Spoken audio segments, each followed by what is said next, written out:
Assalamualaikum warahmatullahi wabarakatuh. Di sini kami akan menjelaskan mengenai pembelajaran konsumen. Sebelumnya, perkenalkan nama saya Emma Silviana. Perkenalkan, nama saya Nurani Teguh Dermawan. Kenalkan, nama saya Clara Sita Maudina.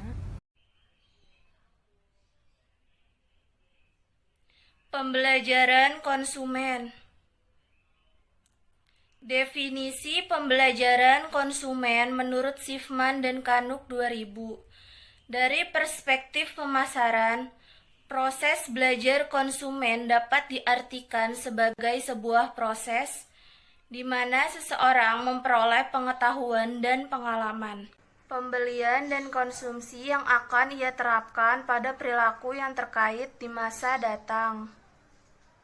Syarat proses belajar: 1. Motivasi, yaitu daya dorong dalam diri konsumen. 2. Isyarat, yaitu stimulus yang mengarahkan motivasi tersebut. 3. Respon, yaitu reaksi konsumen terhadap isyarat. 4. Pendorong, yaitu sesuatu yang meningkatkan kecenderungan konsumen untuk berperilaku pada masa mendatang karena adanya isyarat dan stimulus. Di sini saya akan menjelaskan tentang proses belajar. 1. Proses belajar kognitif adalah proses belajar yang dicirikan oleh adanya perubahan pengetahuan yang menekankan kepada proses mental konsumen untuk mempelajari informasi. 2. Proses belajar perilaku adalah proses yang terjadi ketika konsumen bereaksi terhadap lingkungannya atau stimulus yang datang dari lingkungan. Proses belajar dibagi menjadi 3, yaitu 1.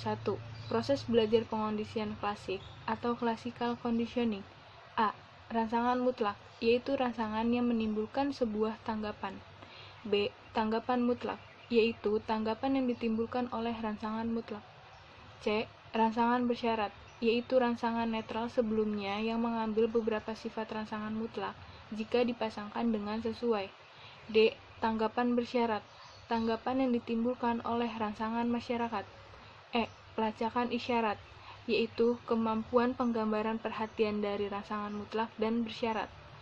F. Pengondisian tingkat tinggi, yaitu kemampuan rangsangan bersyarat pada pengondisian klasik dari rangsangan netral lain sebelumnya.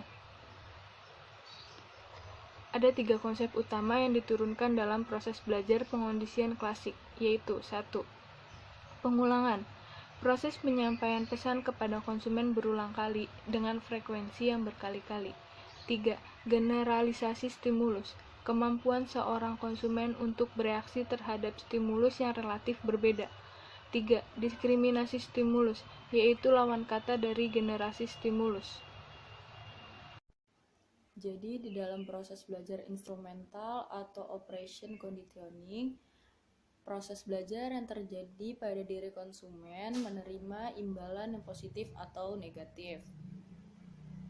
Proses belajar instrumental memiliki 4 konsep penting, yaitu 1. Pengaturan atau reinforcement, yaitu merupakan sebuah rangsangan yang didapat meningkatkan probabilitas repetisi perilaku yang akan diikuti. Yang kedua itu adalah hukuman atau punishment, yaitu adalah hal-hal negatif atau hal yang tidak diterima konsumen karena melakukan suatu perbuatan, kayak suatu kesalahan yang gak bakal diterima oleh konsumen itu sendiri. Yang ketiga itu adalah kepunahan atau extinction, yaitu muncul ketika konsumen menganggap bahwa stimulus tidak dapat memberikan kepuasan yang diharapkan. Kayak konsumen maunya A tapi kita ngasihnya B, jadi konsumen kecewa dengan apa yang kita kasih. Yang keempat ada pembentukan atau shaping, yaitu konsep di mana konsumen diarahkan untuk melakukan perilaku terlebih dahulu sebelum bisa melakukan perilaku yang diharapkan produsen. Selanjutnya ada pembelajaran observasional, yaitu observational learning atau vicarious learning, yaitu proses belajar yang dilakukan ketika mereka mengamati tindakan dan perilaku orang lain dan konsekuensi dan perilaku tersebut. Menurut Sumarwan tahun 2004 menyebutkan 3 penggunaan belajar vicarious dalam strategi pemasaran. Apa aja? Nah, yang pertama itu pengembangan respon baru.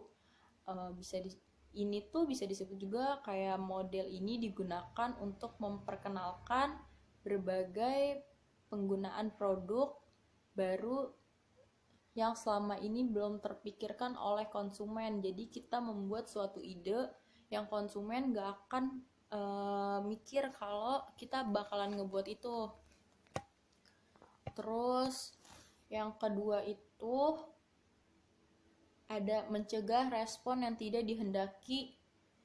Nah, kayak tokoh yang menjadi panutan bagi konsumen digunakan untuk mempromosikan produk yang dihasilkan oleh produsen untuk meyakinkan bahwa produk yang dihasilkan merupakan produk yang baik. Terus yang terakhir itu adalah memfasilitasi respon. Itu adalah konsumen mungkin telah mengenal suatu produk dan bagaimana menggunakan produk tersebut, namun belum tertarik untuk membeli dan menggunakan produknya. Jadi si konsumen ini mungkin tertarik dengan iklan-iklan yang kita berikan, tapi menurut dia produk yang kita tawarkan ke mereka masih belum terlalu penting di dalamnya. Jadi sekian presentasi dari saya. Wassalamualaikum warahmatullahi wabarakatuh. Terima kasih. Sekian penjelasan kami mengenai pembelajaran konsumen. Kurang lebihnya mohon maaf. Wassalamualaikum warahmatullahi wabarakatuh.